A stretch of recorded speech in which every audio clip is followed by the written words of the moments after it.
සාගරය කියන්නේ හරිම අද්භූත තැනක්. අපේ පෘථුවියේ 70%ක් විතරම පැතිරිලා තියෙන මේ මහා සාගරය ගැන අපි දන්නේ හරිම ටිකයි. ඒ රළ පෙළ යට සැඟවිලා තියෙන රහස් ගැන අපි දන්නේ හරිම අඩුවෙන්.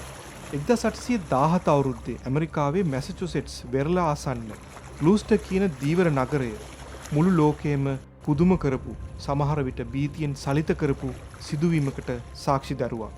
ඒක නිකන් කතාවක් නෙමෙයි. පළපුරුදු නාවිකයින්, උගතුන් සහ සාමාන්‍ය වැසියන් සිය ගණනක් Tamanගෙම ඇස්වලින් දැකපු සැබෑ අත්දැකීමක්. ඔවුන් දැක්කේ අඩි 100ක් විතර දිග අමුතු ආකාරයේ සත්වයෙක්. හරියට නිකම් මූදේ ඉන්න මකරෙක් වගේ. මේ සත්වයා කොච්චර බියකරුද කියනවනම් මිනිස්සුන්ට වෙඩි තියන්න උත්සාහ කළා. උගුල් ඇටෙව්වා.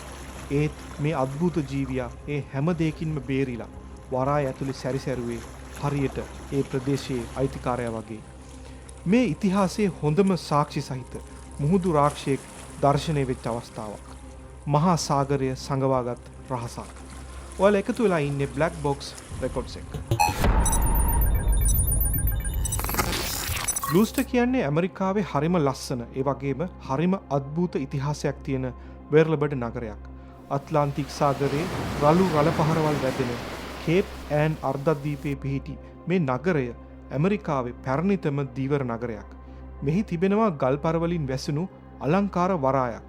මේ නගරේ ජීවත් වන මිනිස්සුන්ගේ මුළු ජීවිතේම බැඳිලා තිබුණේ සාගරයක. ඔවුන් පරම්පරා ගණනාවක් තිස්සේ මාරයා එක්ක සටන් කරලා මුහුදෙන් ජීවිකාව හොයාගත්ත මිනිස්සු. ඒත් මේ වෙච්ච සිද්ධියෙන් පළපුරුදු දීවරයන් පවා බියෙන් වෙවුලලා ගියා. ඇමරිකාවේ නවලෝකයේ හොයාගෙන ආපු මුල් යුරෝපීය පදිංචිකරුවන් මේ භූමියට පය තියන්න බොහෝ කාලයකට පෙර ග්ලූස්ටර් අවට ප්‍රදේශයේ අයිති වෙලා තිබුණේ ස්වදේශික ඉන්දියානු ගෝත්‍රිකයන්ට. ඔවුන් මේ වෙරළ තීරයේ හැඳින්වුනේ වැන්ග්වාම් කියලා. මේ මිනිස්සුන්ගේ ජනප්‍රවාදය ඇතුලේ අමුතු කතා සැඟවිලා තිබුණා. ස්වදේශිකයන් විශ්වාස කළා මේ සාගරය ඇතුලේ ඉතා ගැඹුරු තැන්වල ජීවත් වෙන දූපත්තරම් විශාල මහා සර්පයන් ඉන්නවා කියලා. ඔවුන්ට අනුව මේ සර්පයන් නිකම්ම සතුන් නෙවෙයි. මනුෂ්‍ය ලෝකයට සහ ආත්මික ලෝකය අතරමැදිව ඉන්න බලවත් ජීවින් කොට්ටාශයක්. යුරෝපීය පදිංචිකරුවන් 1600 ගණන්වල මේ වෙරළට එනකොට ස්වදේශිකයන් ඔවුන්ට අනතුරු ඇඟෙව්වා මේ අద్భుත සත්වයා ගැන. 1638 දී ජෝන් ජොස්ලින් කියන ලේඛකයා සටහන් කරලා තියෙනවා ස්වදේශිකයන් Tamanට මුහුදේ සිටින මහා සර්පයෙකු ගැන විස්තර කළ බව. නමුත් ඒ කාලේ හිටපු උගතුන් මේවා සැලකුවේ දීවරයන්ගේ හිස් ප්‍රලාප. එහෙමත් නැත්නම් දරුවන් බය කරන්න හදපු බොරු කතා විදිහටයි. 1817 වෙනකොට ග්ලූස්ටර් නගරය කියන්නේ දියුණු වෙමින් පැවති දීවර කේන්ද්‍ර ස්ථානයක්. ඒ කාලේ නගරයේ ජනගහනය අදට වඩා ගොඩක් අඩු වුණත් එහි හිටපු හැම පිරිමියෙක්ම වගේ මුහුද ගැන හසල දැනුමක් තිබුණු අය. ඔවුන්ට මෝරෙක්, තල්මහෙක්, සීල් මත්ස්‍යයෙක් හෝ දියකාවෙක් අඳුරගන්න එක ඒ හැටි අමාරු දෙයක් නෙවෙයි. මුහුද කියන්නේ ඔවුන්ගේ ජීවිතය. අඩි 40ක් 50ක් දිග දීවර යාත්‍රා 100 ගණනක් හැමදාම වරායෙන් පිටත් වුණා. මේ මිනිස්සු රළ පහරේ ස්වභාවය අනුව මුහුද යට ඉන්න මාළු අයින් අඳුනගන්න පුළුවන් තරම් දක්ෂයෝ. 1817 අගෝස්තු 10 වෙනිදා දහවලේ ග්ලූස්ටර් වරායේ සංසුන් ජලය මතු පිට අමුතු දෙයක් පාවෙන්න පටන් ගත්තා. මුලින්ම ඒක දැකපු දීවරයෝ හිතුවේ ඒක පෙරළුණු බෝට්ටුවක් කියලා. ඒත් ඒ වස්තුව ජලයට විරුද්ධව පැයට සැතපුම් 20ක 30ක වේගයෙන් පීනන්න ගත්තාම ඔවුන් පුදුම වුණා. නගරේ හිටපු ව්‍යාපාරිකයෙක් වන ඇමොස් ස්ටෝරි Tamanගේ දුරදක්නෙයින් මේ සත්වයාව සෑහෙන වෙලාවක් නිරීක්ෂණය කළා. ඔහු පවසන විදිහට සත්වයාගේ හිස අශ්වයෙකුගේ හිසට සමානයි. නමුත් ඒ ඊටමත් රළු සහ අඳුරු පැහැති. හිසෙන් පහළ සිරුරේ අඩි 2-3ක පරතරයකින් යුතු විශාල ගැටිති පෙළක් තිබුණා. ඌ පිහිනද්දි මේ ගැටිති වතුරෙන් උඩට මතුවලා පෙනුණා. දීවරයන් මේක විස්තර කළේ හරියට පේලියට පාවෙන බැරල් වගේ කියලා. සත්වයාගේ මුළු සිරුරම තද අඳුරු පැහැති. ඌ ජලය මත පිහිනද්දි සාමාන්‍ය සර්පයෙක් වගේ වක්‍රාකාරව නෙවෙයි, සිරස් අතට උඩ පහළ යමින් පිහිනන බව නාවිකයන් නිරීක්ෂණය කළා. ග්ලූස්ටර් නගරයේ සාමාන්‍ය දිනචර්යාව අඩපණ වුණා. මිනිස්සු වෙරළට රොක්කුනේ මේ අරුමය බලන්න.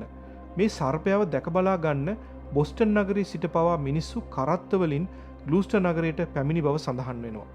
අගෝස්තු 14 වෙනිදා මැතිව් ගැෆ්නි කියන දක්ෂ වෙඩික්කරුවා තවත් දෙදෙනෙක් එක්ක කුඩා බෝට්ටුවකින් මේ සත්වයාට අඩි 30ක් තරම් ආසන්නයට ගියා.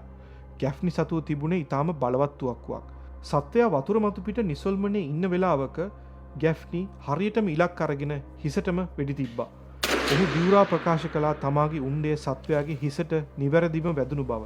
නමුත් පුදුමේ කියන්නේ උණ්ඩේ වදිනවත් එක්කම සත්වයා එකපාරටම දේ යටට කිමිදී අතුරුදහන් වුණා. කිසිම ලේ පැල්ලමක් හෝ සීරීමක්වත් දකින්න ලැබුණේ නැහැ. මේ සිද්ධියෙන් පස්සේ මිනිසු තේරුම් ගත්තා මේ සාමාන්‍ය උණ්ඩයකින් මරන්න පුළුවන් සත්වයෙක් නෙවෙයි කියලා. සමහරු නම් කිව්වේ උගේ සම ගල් වගේ තදයි කියලා. තවත් සමහරු කිව්වා මේක යම්කිසි මායාවක් කියලා. මේ සිදුවීමත් එක්ක ලිනියන් සොසයිටි කියන විද්‍යාත්මක සංගමය මේ ගැන පරීක්ෂණයක් කරන්න ග්ලූස්ටර් වලට ආවා. ඔවුන් නගරයේ ගරු කටයුතු මිනිසුන්ගෙන් සාක්ෂි සටහන් කරන්න පටන් ගත්තා. කපිතාන් සොලමන් ඇලන් පවසා සිටියා ඔහු මේ සත්වයා අඩි 150ක් පමණ දුර සිට පැහැදිලිව දුටු බව. සත්වයාගේ දිග අවම වශයෙන් අඩි 80ක් හෝ 100ක් පමණ බව ඔහු තහවුරු කළා. වරාය ඇතුලේ සත්වයා රවුම් ගසන විට ජලය කැළඹෙන ආකාරයට අනුව ඌට විශාල ශක්තියක් ඇති බව ඔවුන් නිරීක්ෂණය කළා.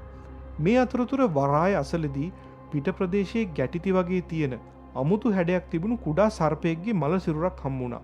විද්‍යාඥයන් මේ කුඩා සතාගේ සිරුර කපලා පරීක්ෂා කළා. උගේ කොඳු යට පෙළේ තිබුණු අමුතු ව්‍යුහය නිසා ඔවුන් නිගමනය කළා මේ අර මහා සර්පයාගේ පැටියෙක් වෙන්න ඇති කියලා. ඔවුන් මේ සත්ව විශේෂයට ස්කෝලියෝෆිස් ඇට්ලාන්ටිකස් කියලා නමකුත් තැබුවා. ග්ලූස්ටර් නගරයේ මුළු ලෝකයේම අවධානයට ලක් වුණේ මේ නව සොයා ගැනීම නිසයි. සති කිහිපයකට පසුව මේ සත්වයා ක්‍රමයෙන් වරායෙන් බැහැරට ගමන් කරන බව පේන්න පටන් ගත්තා. 1817 අගෝස්තු මාසයෙන් පසු මේ සත්වයා නැවත දකින්න ලැබුණේ කලාතුරකින්. හැබැයි 1818 සහ 1819 අවුරුදුවලදීත් ග්ලූස්ටර් අසල තිබුණු තවත් නගරවල පෙරලාශ්‍රිතව මේ සර්පයා පෙනී සිටි බවට වාර්තා වුණා. නාවිකයින් පවසන පරිදි සමහර වෙලාවට ඌ මුහුදේ ඉහළට පැන නැවතත් ජලයට පතිත වන හඬ සැතපුම් ගණනක් ඈතට ඇසුණා. නමුත් කාලය එක්ක මේ කතාවට විද්‍යාත්මක අභියෝග එල්ල වුණා. අවුරුදු කීපයකට පස්සේ පරීක්ෂකයන් හොයාගත්තා අර හමු වුණු කුඩා සර්පයා ඇත්තටම අලුත් විශේෂයක් නෙවෙයි. ඒක සාමාන්‍ය කළු සර්පයෙකුට වැළඳුණු අස්ථි රෝගයක් නිසා ඇතිවුණු විකෘති පෙනුමක් විතරයි කියලා. මේ වැරදි හඳුනා ගැනීම නිසා මුළු මුහුදු සර්ප කතාවම විහිළුවක් ලෙස බැහැර කරන්න සමහරු උත්සාහ කළා. නමුත් ප්‍රධාන ගැටලුව අදටත් එහෙමමයි. අර පළපුරුදු නාවිකයින් වරාය ඇතුළේ දැකපු අඩි 100ක දැවැන්තයා කවුද? විද්‍යාඥයන් නම් කියන්නේ ඔවුන් දකින්න නැත්තේ යම්කිසි මෝර විශේෂයක් වෙන්න පුළුවන් කියලා. ඒත් ගැෆ්නි වගේ දක්ෂ දඩයම්කාරයෙක්ට අඩි 30ක් වැනි සමීප දුරක ඉඳලා මෝරෙක් සහ සර්පෙක් වෙන් කරලා අඳුනගන්න බැරිද කියන ප්‍රශ්නේ එතන තියෙනවා. අද වෙන විට ග්ලූස්ටර් කියන්නේ ඊටාම සාමකාමී සංචාරක නගරයක්. හැබැයි අදටත් මේ නගර වැසියන් සාගරයට දක්වන ගෞරවය අප්‍රමාණයි. 1817 දී ආපු ඒ අద్භූත අමුත්තා කවුරු වුණත් ඔහු අපිට මතක් කරලා දුන්නේ සාගරය කියන්නේ අපිට තවමත් පාලනය කරන්න බැරි, තේරුම් ගන්න බැරි මහා අපිරහසක් කියන එක. සමහර විට ස්වදේශිකයින් කියන විදිහට ඒ සර්පයින් තවමත් සාගරයේ ගැඹුරුම ආගාධයන් ඇතුලේ සැඟවිලා ඉන්නවා ඇති. ඔයාලා මොකද මේ ගැන හිතන්නේ? මේක නිකම්ම මායාවක්ද? එහෙමත් නැත්නම් වඳ වෙලා ගියා කියලා සැලකෙන ප්‍රාග් ඓතිහාසික සත්වයක්ද? මේ ගැන ඔයාලගේ අදහස් කමෙන්ට් කරගෙන යන්න. මේ වගේ තවත් කතාවකින් අපි නැවත හමු වෙමු.